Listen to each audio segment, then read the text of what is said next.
Aí sim, minha galera abençoada, John Locke na voz, e hoje a gente vai desenrolar a história de um dos profetas mais raiz, mais casca-grossa e mais sinistros de toda a Bíblia. Um cara que não tinha papas na língua, que apareceu do nada, botou fogo no parquinho e saiu de cena de um jeito mais épico que filme de super-herói. Hoje a gente vai contar a história completa de Elias, o profeta de fogo. A gente vai ver esse cara solitário peitando o rei e a rainha mais malignos de Israel, desafiando 450 profetas falsos para um duelo de poder, fazendo chover fogo do céu e logo depois fugindo com medo de uma ameaça e entrando na maior bad da sua vida.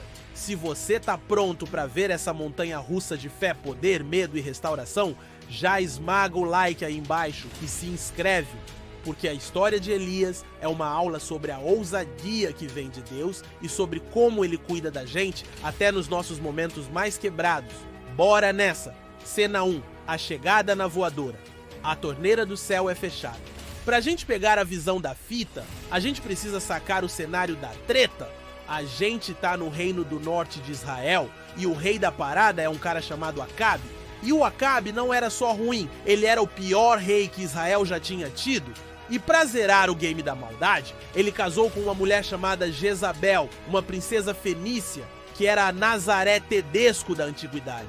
Ela não só adorava o deus falso dela, o Baal, o deus da chuva e da fertilidade, como ela fez disso a religião oficial de Israel. Ela estava promovendo a idolatria e caçando e matando os profetas do Senhor. O bagulho tava doido! E é no meio desse caos espiritual que do nada surge o nosso herói.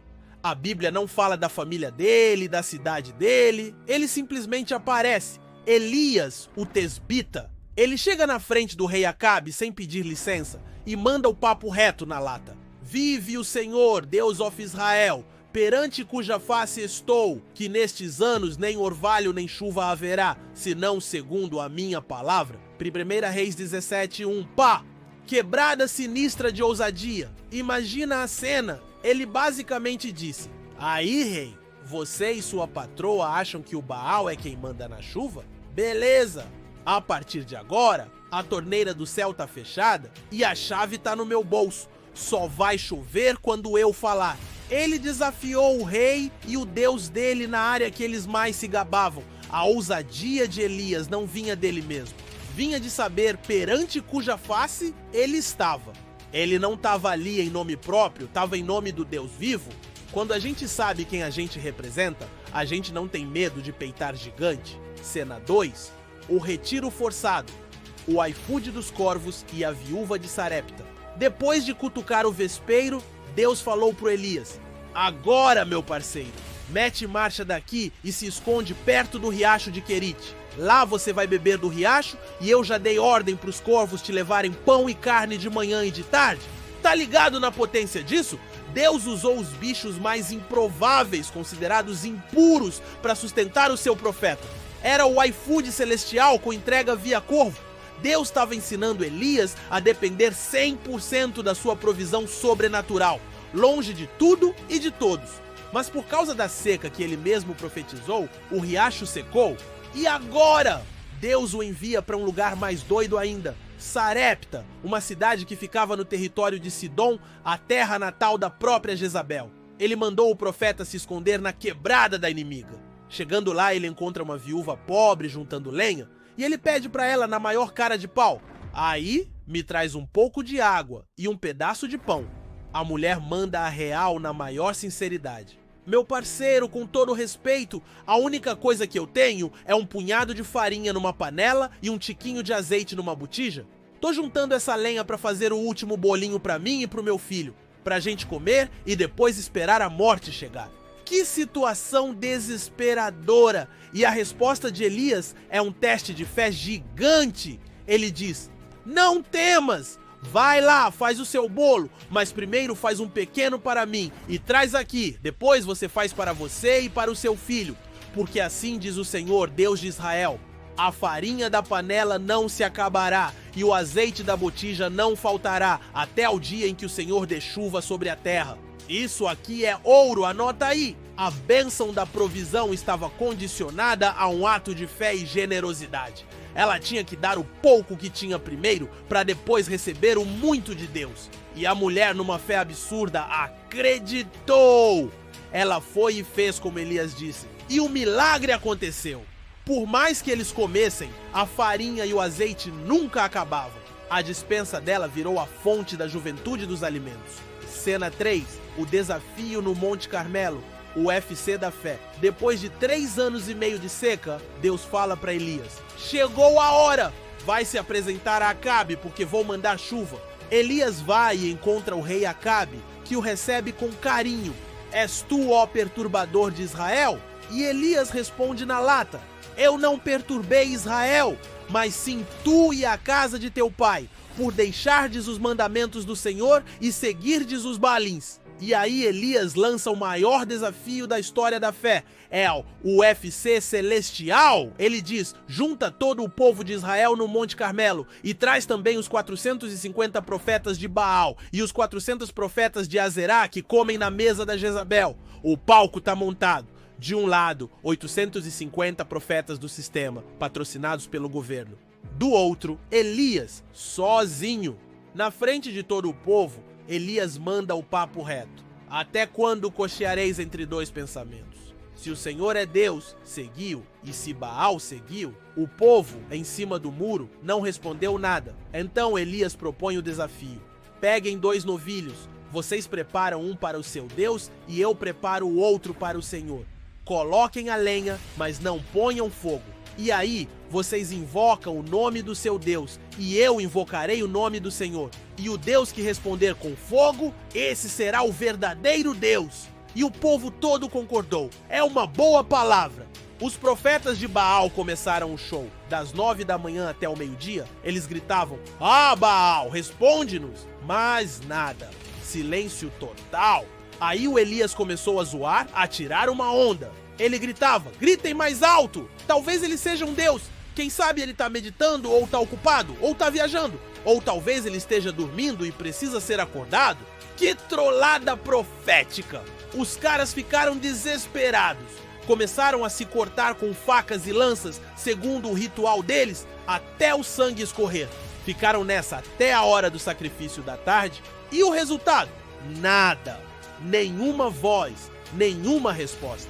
Aí chegou a vez do Elias. Ele chamou o povo para perto, reconstruiu o altar do Senhor que estava quebrado, pegou 12 pedras representando as 12 tribos e fez uma coisa que parecia loucura. Ele cavou um valo ao redor do altar e mandou o povo jogar 4 cântaros de água sobre o sacrifício e a lenha.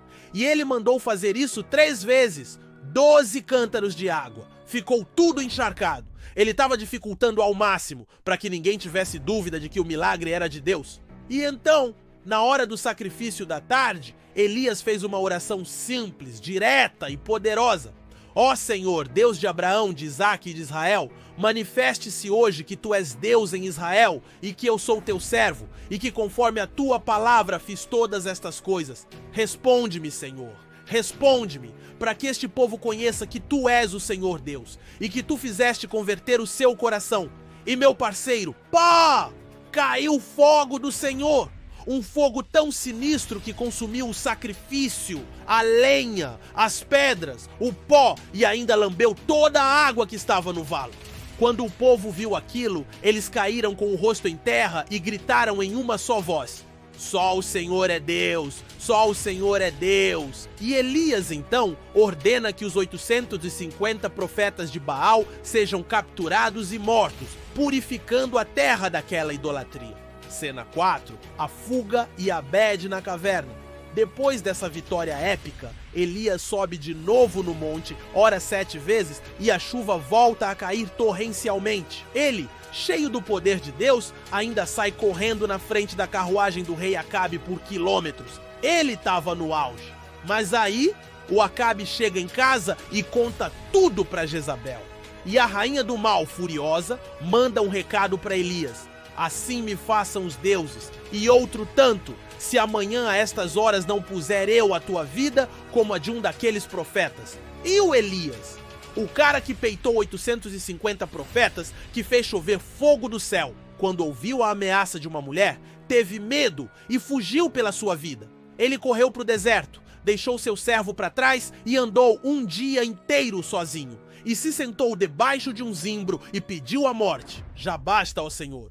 Toma agora a minha vida, pois não sou melhor do que meus pais. Quebrada sinistra, né não? O herói de fogo, agora consumido pela depressão, pela exaustão e pela solidão. Aí o joelho dobra e a gente ora, porque essa história mostra que até os maiores gigantes da fé têm seus momentos de fraqueza extrema. Mas Deus não o abandona na bade. Um anjo toca nele, dá pão e água, e o fortalece. E com a força daquela comida, ele caminha por 40 dias e 40 noites até o Monte Horebe, o mesmo Monte Sinai onde Deus deu a lei a Moisés, e se esconde numa caverna. E lá Deus o confronta. Que fazes aqui, Elias? E ele desabafa. Tenho sido muito zeloso pelo Senhor, porque os filhos de Israel deixaram a tua aliança, derrubaram os teus altares e mataram os teus profetas à espada, e só eu fiquei e buscam a minha vida para me atirarem. Ele estava se sentindo sozinho, o último dos moicanos, e Deus, em vez de dar uma bronca, se revela a ele de uma forma nova. Deus manda ele sair da caverna e passa um vento fortíssimo que quebrava as pedras, mas o Senhor não estava no vento. Depois veio um terremoto, mas o Senhor não estava no terremoto.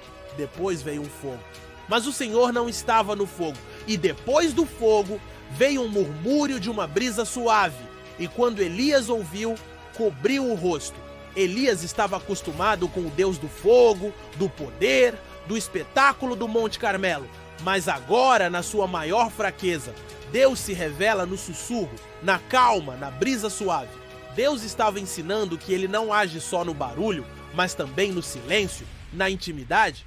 Deus então restaura o profeta. Ele diz: você não está sozinho? Eu reservei 7.000 em Israel que não dobraram os joelhos a Baal.